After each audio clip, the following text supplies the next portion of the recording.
Hola, soy Sebastián Olvera y esta es mi columna semanal a la que decidí titular El Día de la Raza y el derecho a la autodeterminación de los pueblos indígenas.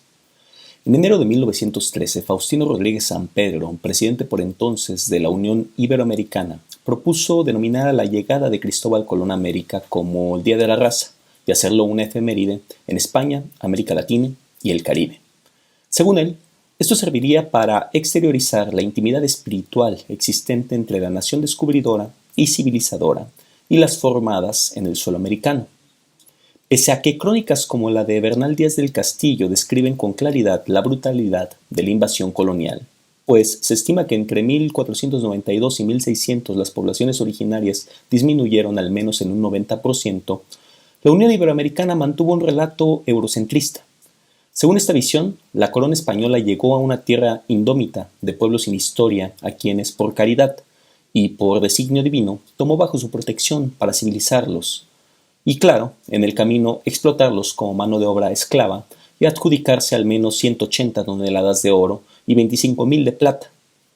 En 1928, el polémico José Vasconcelos propuso al presidente mexicano Plutarco Elías Calles adoptar la efeméride como fiesta nacional. Para Vasconcelos, las culturas indígenas eran la base de su planteamiento fundamentalista sobre la raza cósmica. Para Calles, por otra parte, era la oportunidad de apuntalar la formación de un nacionalismo moderno que le era fundamental para pacificar al país y terminar de formar al Estado postrevolucionario. La adopción del Día de la Raza era útil en otro sentido porque promovía que las clases y los grupos sociales que habían estado en disputa ahora se imaginaran y sintieran parte de una única macrocomunidad nacional.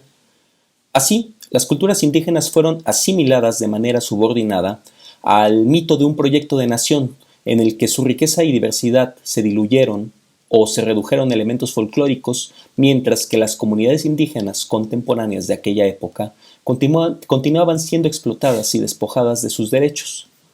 La efeméride se adoptó sin reflexión crítica, bajo un mito triunfalista que destacaba los intercambios culturales entre España y América, ignorando el proceso de dominación y la consiguiente negación de las formas de vida indígenas. Afortunadamente, esta perspectiva ha comenzado a cambiar. Aunque el hispanismo aristocrático sigue presente entre las élites herederas de las oligarquías de ayer, cada vez es más evidente para las mayorías que la conquista integró actos de etnocidio. No obstante, el juicio popular se continúa expresando en términos de una herida colonial. Se enfilan las baterías contra España y los españoles, y no se reflexiona que la invasión colonial fue, en principio, un proyecto de las clases dominantes ibéricas de la época para enriquecerse, y que nada benefició a los miles de siervos españoles del campo y la ciudad, que continuaron siendo tan pobres y explotados como antes. Persiste además una doble moral en el pueblo mexicano. Mientras las mitificaciones del pasado indígena, como el águila y la serpiente o el Día de Muertos, gozan de popularidad, a las comunidades indígenas contemporáneas se les sigue explotando. Ayer como productores de los alimentos del país, hoy además como mano de obra barata en los campos agroindustriales de México y Estados Unidos, a los que el rasero de la pobreza les obliga a migrar. Aún así, un cambio de mentalidad se va abriendo paso, facilitado por los lazos entre las clases populares y ese México profundo indígena, así como por la lucha organizada de esos mismos pueblos. Este proceso de lucha ha tenido un impacto profundo tanto en México como en el mundo. Su expresión moderna empezó en la Revolución Mexicana con los miles de indígenas campesinos pobres que luchaban, sobre todo, dentro de las filas del zapatismo.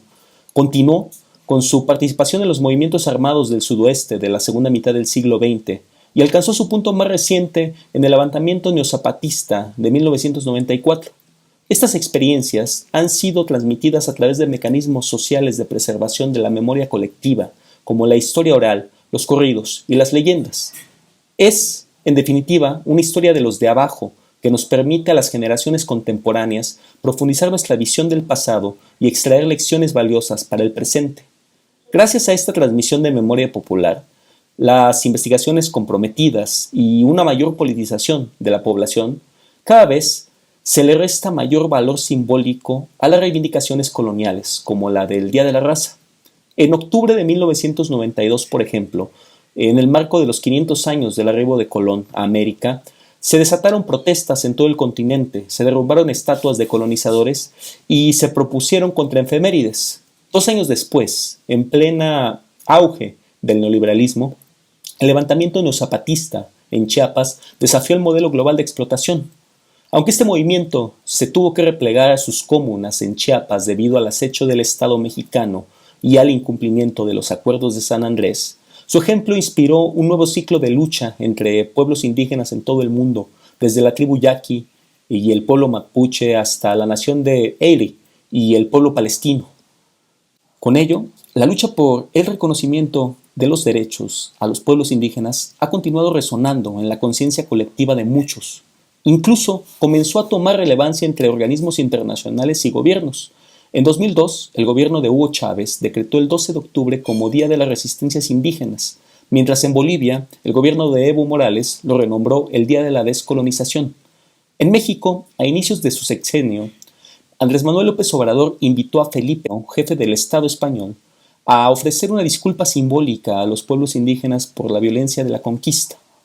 Al recibir como respuesta la filtración de su carta a medios españoles, Obrador lo denunció y congeló las relaciones diplomáticas con España, dejando también la cuestión indígena en un segundo plano. Sin embargo, en uno de sus últimos actos como presidente, firmó una reforma al artículo segundo constitucional para reconocer a los pueblos indígenas y afrodescendientes como sujetos de derecho público. La reforma reconoce derechos importantes en materia de autogobierno, educación intercultural, medicina tradicional, así como preservación y desarrollo de los idiomas vernáculos. Todos estos son elementos importantes del derecho a la autodeterminación, que no es otra cosa que el derecho de los mismos pueblos a decidir sobre sus propios futuros. No obstante, el texto final dejó de lado derechos básicos. Uno de estos es el concerniente al territorio. Este derecho es fundamental porque el territorio es la base material donde la autodeterminación se ejerce. Siguiendo las fuentes internacionales, este derecho se refiere al reconocimiento y la protección para garantizar, sobre cualquier otro interés económico o político, la posesión, el resguardo y el usufructo de las colectividades indígenas sobre los territorios en los que desarrollan sus vidas. En el caso de México, implicaría como mínimo, además de modificar el segundo constitucional, echar abajo la contrarreforma salinista del artículo 27 constitucional de 1992. Lamentablemente, esto no ha sucedido hasta ahora con la reforma promovida. El reconocimiento jurídico de ciertos elementos de autodeterminación, sin brindar los mecanismos para su ejercicio, es nada más un gesto que no tiene repercusiones prácticas.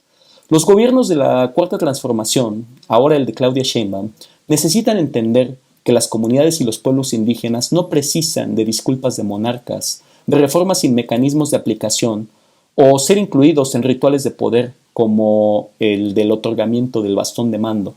Sus demandas tienen que ver con medios concretos para ejercer los derechos que históricamente se les han negado. A 533 años del inicio del proceso de conquista, el pueblo trabajador mexicano tiene la oportunidad de solidarizarse con sus hermanas y hermanos indígenas de clase. La presión al gobierno de Sheinbaum para que se promueva una reforma que verdaderamente atienda las demandas del movimiento indígena es uno de los caminos. Ojalá no perdamos la oportunidad de hacerlo. Solo entonces, apologías al racismo y a la asimilación cultural, como el Día de la Raza, terminarán de perder lo que les queda de fuerza simbólica.